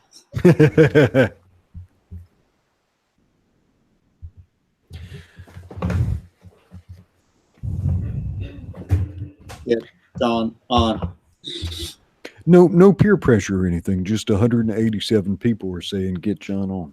Well, I guess 186, since one of them is John. All right. Oh, plus us 3. Yeah. In bed, but I'll pop in for a few. Oh, very good. Sweet. Very good. He's the next person I could bully into following me, because I finally got Mitch to follow me back the other day. Somehow, I don't believe you're capable of bullying John Malin. I think if you think through that for a little bit, you'll understand why. But I hear you. Are you sending the link? Yeah, I can do that. I think John Malin follows me. Well, you know how slow my computer is. So. Yeah, no, I got it. Copy the link address. Yeah, I hope you're investing in a new one. Kid, I got to save my house first, and then I got to pay the IRS, and then I will worry about my computer. Let's see. You know what? I'm going to pop it, John. I'm going to pop it in the group chat. You know which one I'm talking about. Let's see. This is our Razdoc asks if I'm still drawing Meg or it's already done. I finished the drawing on Meg a while ago. The coloring's done. The lettering is being done right now, and then it should be going off to the printer. So, yeah. 144 pages in pretty much 3.5 months. Not my best work. Wait, I didn't even know it was 144 pages. I just knew your name was on it, so I backed it. No, the Meg. Oh, I zoned out for a second, to be honest. No worries.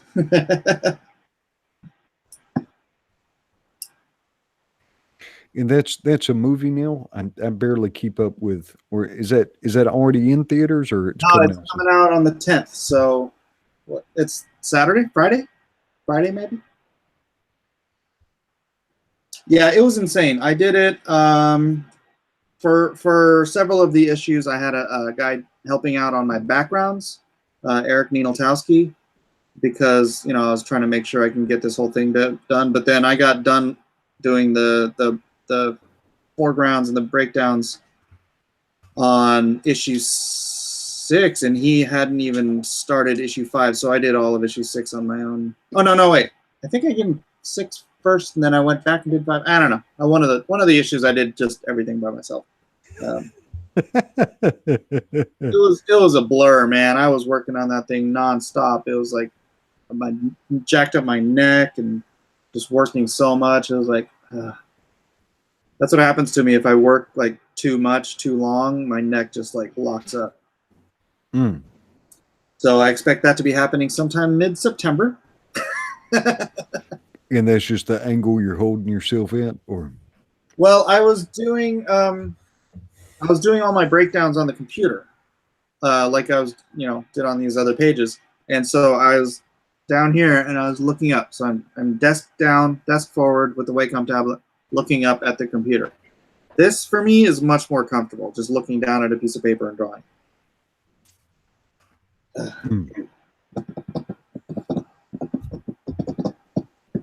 So when are you going to get your new computer? At the end of the month?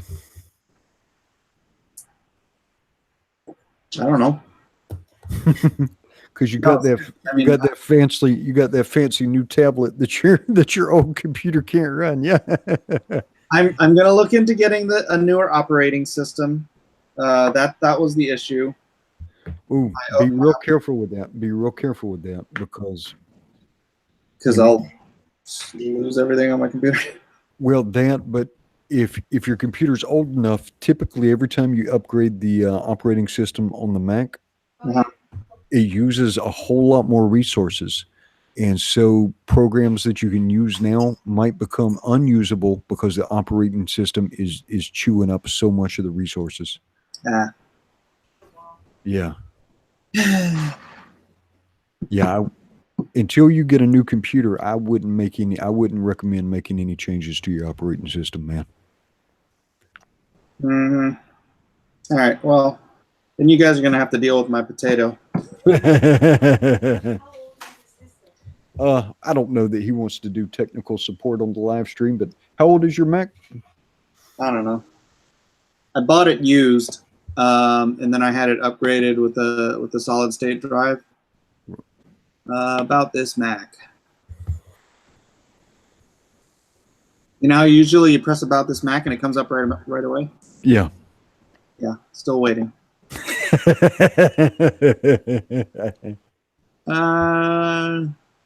So it's a 2.4 gigahertz Intel Core i5, 4 gigabyte, 1067 megahertz DDR3, and NVIDIA GeForce GT 330, 256 megabytes. I don't know where it says what year it is. It is a potato, I think, at this point. I'm running OS 10 Yosemite. Yosemite. Sounds like a potato. He's got OS Yosemite. Oh, it's got like 4 gigs of RAM. But we got like 180 people listening. We don't want to do tech support on the live stream. We're just curious to see how old it was. Oh. I got the Yosemite Sam Mac. John Malin, how are you, buddy? Up? Aloha. Aloha. What's going on, Malin? Good man. Much. I'm breaking up the party with the tech support conversation. Yeah. It was getting pretty extra geeky in here. How's it going, everyone? Not bad. How about you? Yeah. Yeah. Go ahead. What? Hello? Hello? I don't know what's going on now. I think John's mic quit too. No, I think he paused to let Nasser say something to him. Oh, And then Nasser didn't say anything I to wasn't paying him. John, Nasser's messing up my comedic timing. that's what he does. I don't even know what just happened. You did, Nasser. You did. No, I'm not on Hawaiian time, so this is 2 in the morning for me, guys.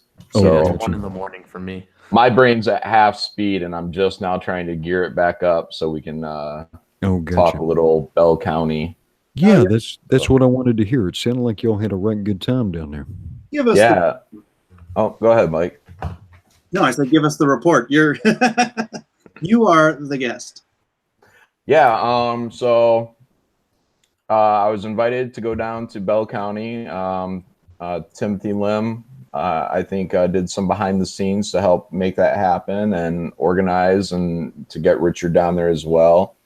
Richard showed up on Saturday, and no, it was a really good time. So a lot of people, a lot of the Comicsgate fandom are out there. I actually have a list, but it's in my bag and I haven't unpacked it yet. But I wrote down a bunch of people's names, but a couple offhand is Nerd Wonder. She actually sat down at the booth and helped watch over the stuff, allowing me to leave and go to the bathroom and stretch out a little bit. So, I'm really grateful to her. And yeah, we had people, Chicken Sith, who I think is in the chat. Oh, yeah.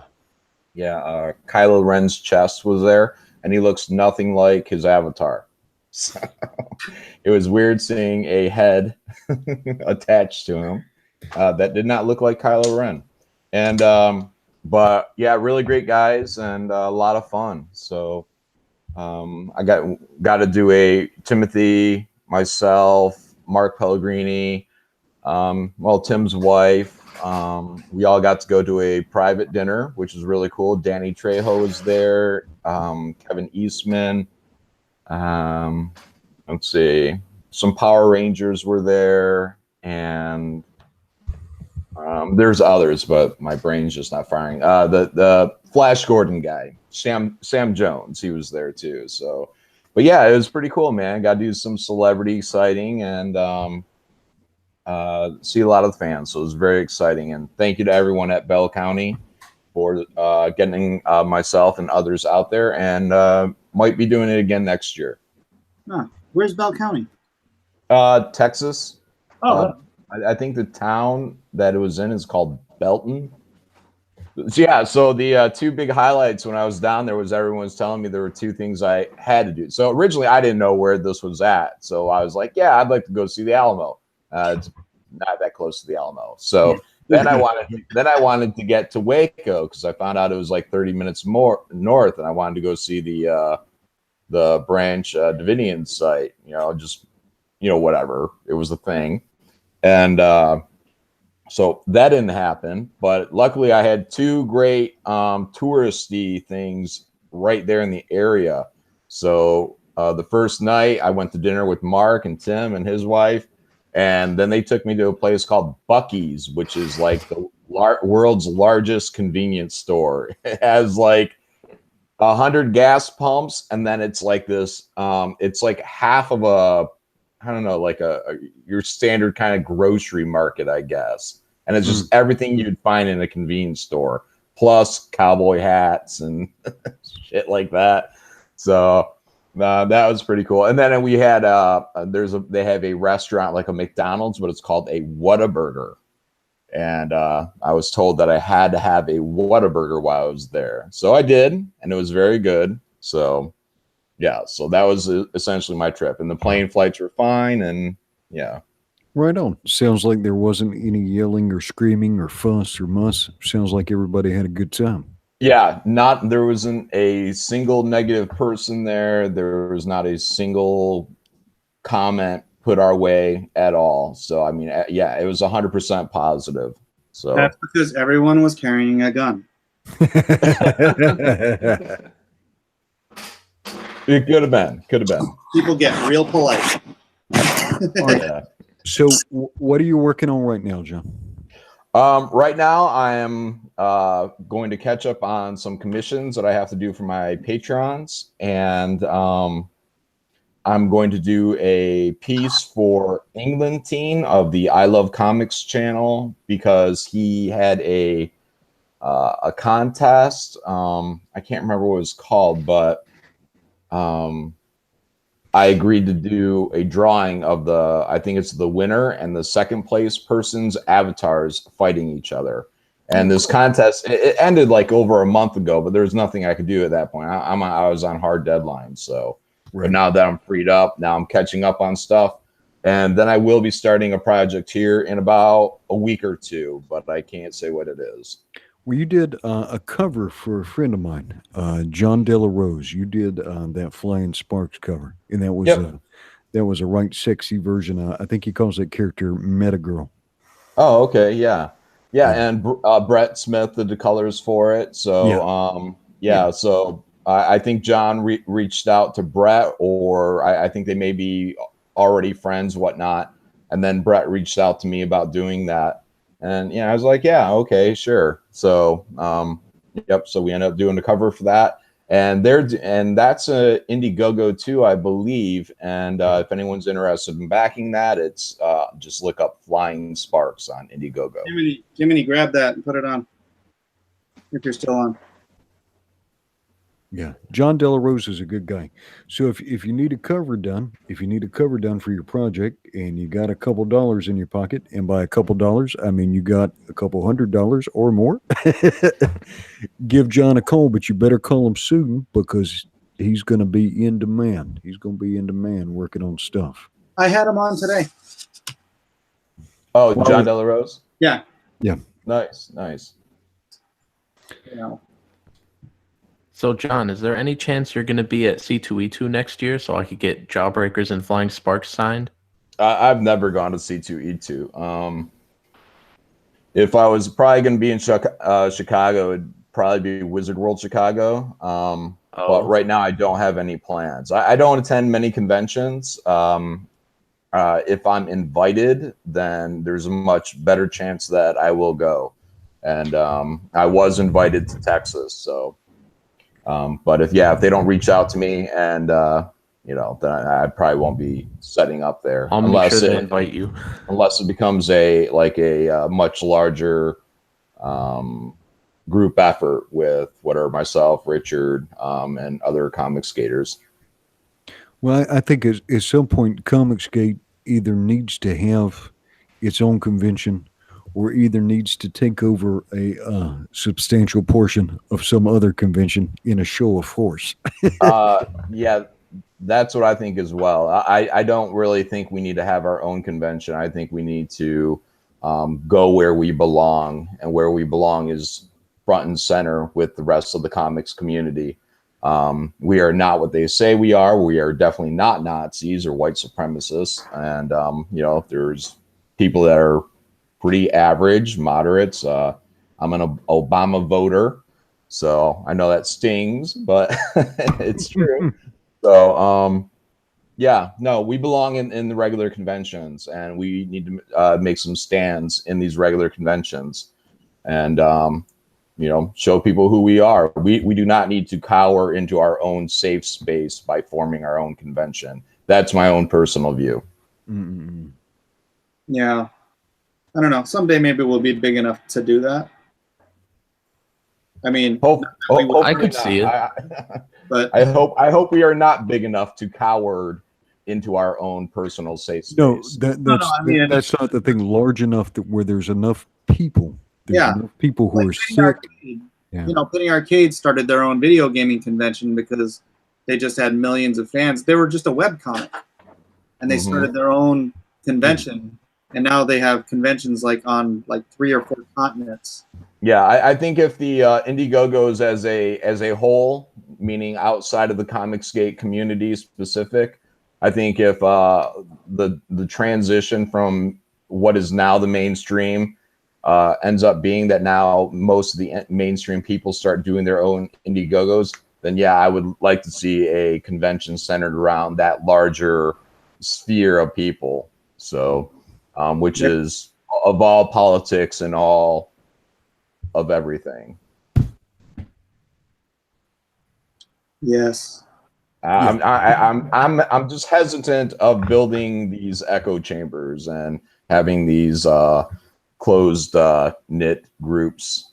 Well, I don't think we'll ever be an echo chamber. I mean, we've got some large voices in Comicsgate, but we've also got a lot of different strong personalities, and I think we're more likely to tolerate differences of opinion. Yeah.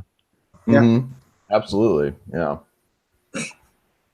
Like you just said you voted for Obama, I think once or twice, and I haven't alerted my hit squads yet. I haven't activated the assassination teams. Yeah. Well, I voted for him one time, and now I consider myself a moderate. So, but I have libertarian leanings. Yeah. So, well, I think most Americans probably are moderate, to be honest. Yeah. I'm conservative libertarian leaning. I just don't like to label myself, but if I had to, that would be my Yeah. And you guys were talking about something earlier, where what was it? Mike was saying that he was at a convention and the issue of homosexuality came up, and that's something that's always bothered me about people that tend to be anti-religion, whatever, is that, look, man, I mean, it's in his religion. He doesn't get to dictate what he believes. I mean, this is, by all intents and purposes, his God telling him, this is what I feel. And so Mike says yes, and Mike gives himself over to his God, and his God is number one in his book. So when people come to these things like, oh, well, you're not 100% down and out with whatever homosexuality, it's like, look, that's part of his religion. We have to understand that, and as long as he isn't being hurtful or anything like that to anybody else, then we all get kumbaya and live in peace, and that's how we keep working and staying together and stuff. So yeah, and you get a lot of people. Well, maybe not a lot of people, just the squeaky wheels, I guess you can call them.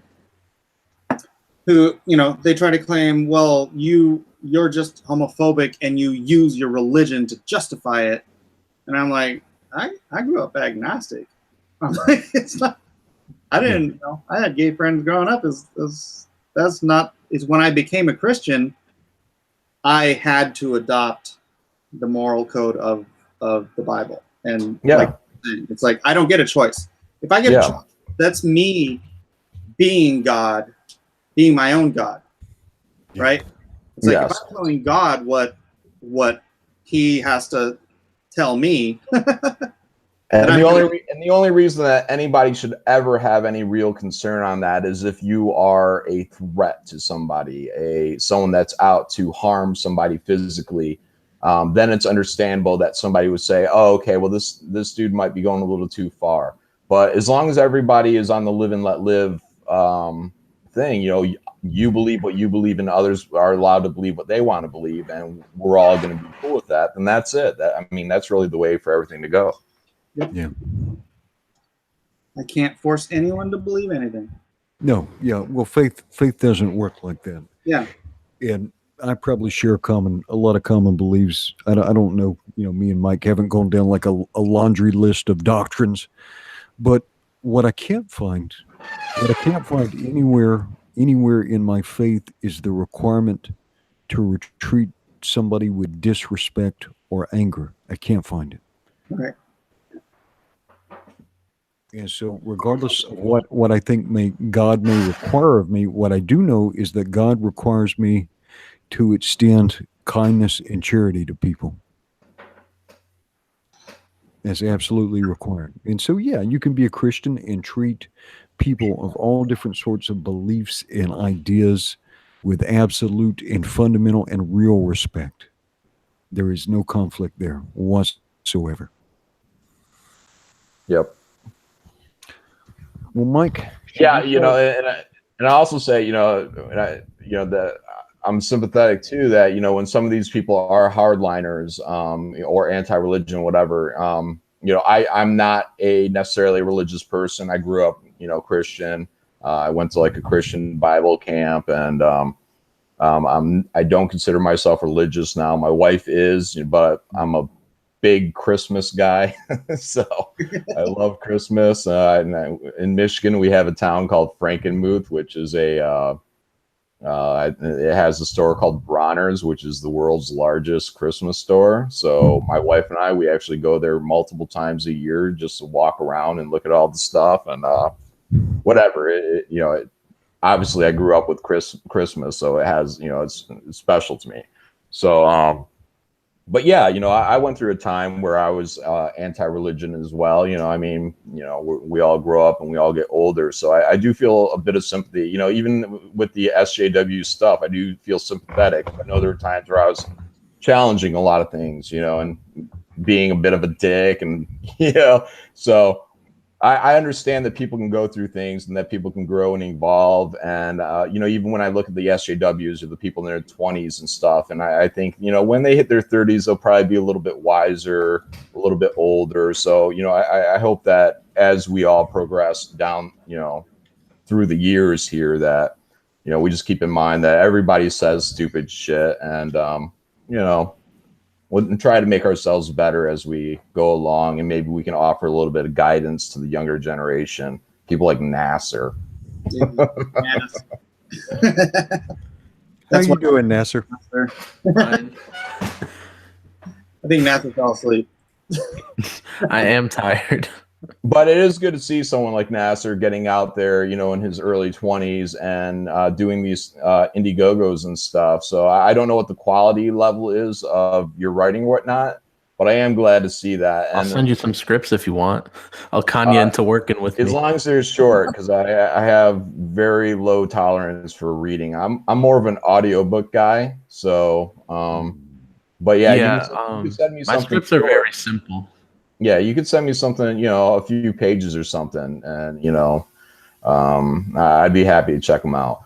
But what I'm getting at is, you know, I look forward to seeing where you are in 5 to 10 years, and what kind of, you know, and where these Indiegogos and stuff like that allow people to keep growing and becoming better, and what kind of books you're going to produce at that time, and look back at, say, Stardust, you know, and see whatever level of growth that happens. I'm just saying it's going to be exciting to watch you at such a young age to progress, you know, 5 or 10 years, and then still maybe be able to do these.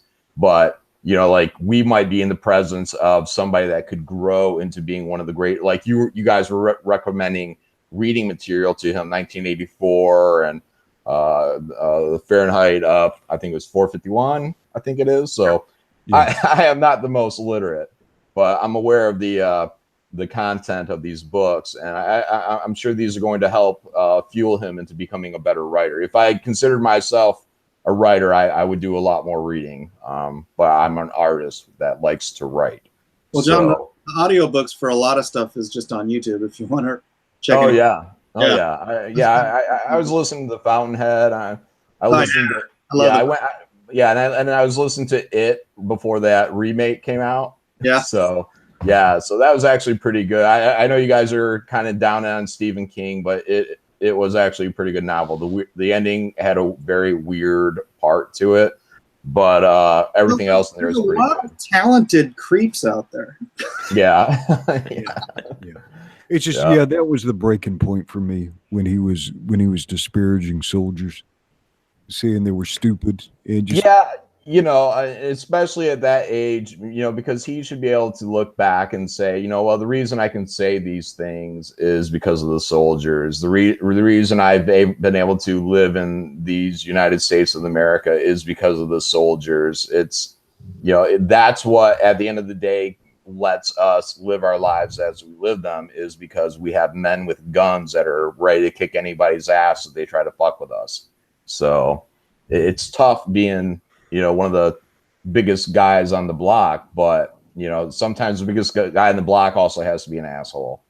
So, I mean, everything has complexities to it.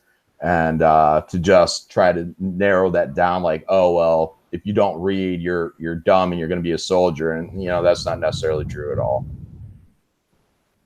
Absolutely, absolutely. Well, Mr.